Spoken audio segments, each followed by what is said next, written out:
Donc, bonjour mes frères et sœurs, et ce matin, nous allons continuer le chapitre 14, et nous allons voir l'autre gang. Hier, on a vu la gang qui sont marqués du sceau de Dieu, les 144 000, et on a vu leur destin. Et là, on va voir ce matin ceux qui sont marqués du sceau de la bête ou du dragon et leur destin. Notre Père du ciel, merci. Merci qu'on fait partie du groupe qu'on a vu hier, les 144 000 qui sont dans la présence de l'agneau sur la montagne de Sion. Merci. Nous te donnons la louange, l'honneur qui te mérite parce que notre salut est à Dieu et à Jésus-Christ. Nous avons seulement bénéficié de ta grâce. Merci d'avoir marqué notre nom dans le livre de l'agneau et ceci nous a destinés à vivre avec lui pour l'éternité. Dirige-nous à comprendre encore ce matin qu'est-ce qui va arriver à ceux qui ne sont pas écrits dans le livre de l'agneau. Amen. Hier, on a vu qui étaient les 144 000, qu'est-ce qui va leur arriver, la présence de Dieu, la présence de l'agneau, les harpes et les chants d'adoration et de louange pour l'éternité. On a vu leur description. Ce matin, on va lire un autre bout, chapitre 14 et verset 6, qui va nous parler de l'autre gang, qui sont aussi marqués, mais sont marqués du sceau du diable. J'ai vu un autre ange qui volait au milieu du ciel et avait un évangile éternel, pour l'annoncer aux habitants de la terre, à toute nation, à toute tribu, à toute langue et à tout peuple. Et il disait d'une voix forte, « Craignez Dieu et donnez-lui gloire, car l'heure de son jugement est venue, et adorez celui qui a fait le ciel, la terre, la mer et les sources d'eau. » Un second ange suivit, en disant, « Elle est tombée, Babylone la grande, qui a abreuvé toutes les nations d'un vin de la fureur de sa débauche. » Un troisième ange les suivit, en disant d'une voix forte, « Si quelqu'un adore la bête et son image, et reçoit une marque sur son front ou sur sa main, il boira lui aussi du vin de la fureur de Dieu, versé sans mélange dans la coupe de sa colère. Et il sera tourmenté dans le feu et le soufre, devant les saints anges et devant l'agneau.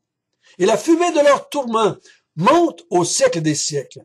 Et ils n'ont de repos ni jour ni nuit, ceux qui adorent la bête et son image, et quiconque reçoit la marque de son nom. C'est ici la persévérance des saints qui gardent les commandements de Dieu et la foi en Jésus.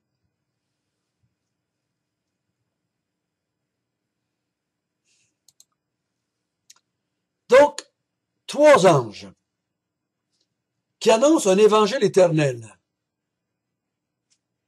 Le mot évangile veut dire bonne nouvelle, la bonne nouvelle éternelle.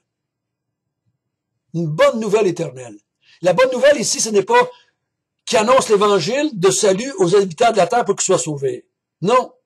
C'est que la bonne nouvelle éternelle, c'est que Dieu va prendre possession de son règne. Dieu va détruire ceux qui font le mal et qui va bénir de sa présence ceux qui font le bien en Jésus-Christ. Et qu'est-ce que ces anges-là annoncent au monde? Parce qu'ils parlent de la terre, de toute nation, de toute tribu, de toute langue et de tout peuple. Qu'est-ce qu'il dit? Craignez Dieu et donnez-lui gloire, car l'heure de son jugement est venue. Adorez celui qui a fait le ciel, la terre, la mer et les sources d'eau. Donc, cet homme-là crie au monde entier de craindre Dieu, de lui donner gloire, car l'heure de son jugement est venue. Adorez celui qui a fait le ciel, la terre et la mer et les sources d'eau. Cet ange-là ici, je ne crois pas qu'il appelle le monde à se convertir. Parce qu'il dit, craignez Dieu et donnez-lui gloire, car c'est le jugement est arrivé. Le jugement est arrivé. Donc, c'est pas convertissez-vous. Non, c'est le jugement qui est arrivé. Donc, il dit, un peu comme l'apôtre Paul le dit, tout genou fléchira devant Dieu. Tout genou va reconnaître que Dieu est Dieu. Donc, il appelle les êtres humains à courber les chaînes. Mais ça va être ils vont se courber et reconnaître que Dieu est Dieu pas par volonté propre, je dirais, pas par un grand désir comme les croyants ont fait, mais parce que la main du poids du jugement est lourde et il se courbe. Comme les gens qui ont été vaincus par un roi se courbent devant cela, mais c'est pas la grande joie dans leur cœur, mais ils se courbent et ils reconnaissent l'autorité du nouveau roi qui les a vaincus. Mais c'est pas une adoration comme on en parle pour les croyants. C'est ce que je pense que la meilleure façon d'interpréter le texte ici. Le deuxième ange dit quoi? Elle est tombée, Babylone la grande, qui abreuvait toutes les nations du monde de sa débauche, du vin de sa débauche. Donc il dit, elle est tombée, c'est terminé, c'est fini. C'est pour ça que je vous dis que ça peut pas être du salut du verset avant. C'est le jugement qui est annoncé. C'est le jugement qui est la bonne nouvelle. Et le deuxième ange annonce que c'est terminé. Babylone la grande, avec toutes ses adeptes, tous ceux qui l'ont suivi dans sa débauche. On va voir plus loin une description de Babylone la grande. Babylone, pour les Juifs, c'était la place de l'idolâtrie. C'est pour ça que Dieu a sorti Abraham de Ur en Chaldée, qui était la Babylone. Babylone, c'était Nebuchadnezzar avec toute son idolâtrie. Babylone, c'était le contraire d'Israël, ou ce qui adorait Dieu. Il dit, elle est tombée, ça veut dire qu'elle est détruite, elle est ruinée, elle est vaincue. Le troisième ange qui fait, qu'est-ce qu'il dit lui? Si quelqu'un adore la bête et son image, et reçoit une marque sur son front et sur sa main, il boira aussi du vin de la fureur de Dieu, verser sa mélange dans la coupe de sa colère.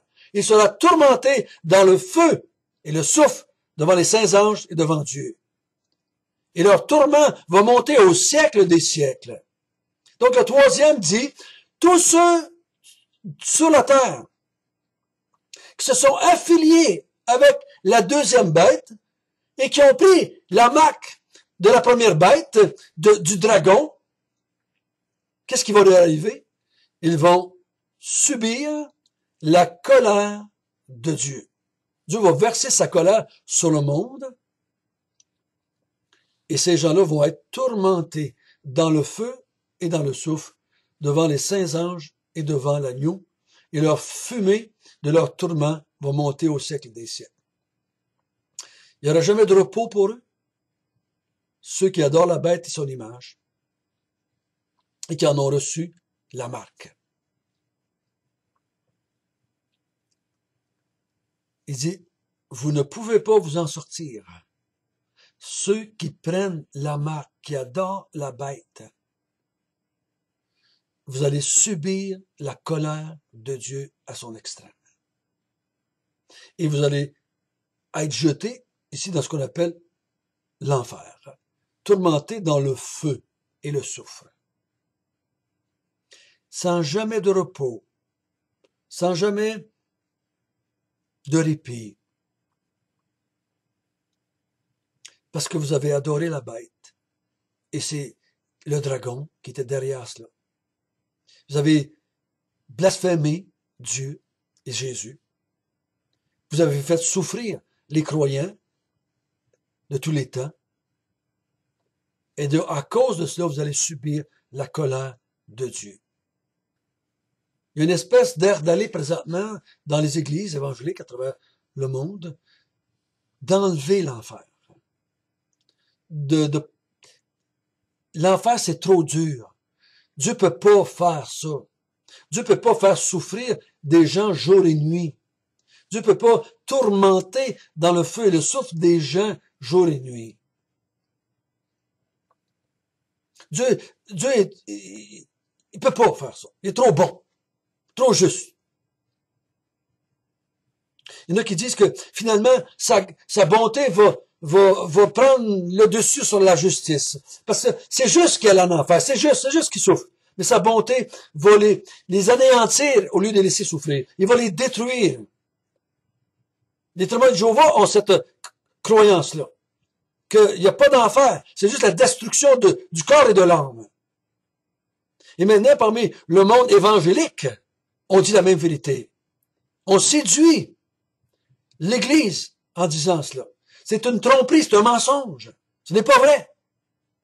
Comme la récompense, elle est éternelle, on a vu hier que ceux qui sont marqués du sceau de l'agneau et de Dieu vont chanter au siècle des siècles la louange de Dieu. Ici, ceux qui ont adoré la bête vont souffrir au siècle des siècles avec la bête. C'est normal. On peut pas dire, oui, en haut, ça c'est vrai, là. C'est pour tout le temps. Mais en bas, non, ça c'est pas pour tout le temps.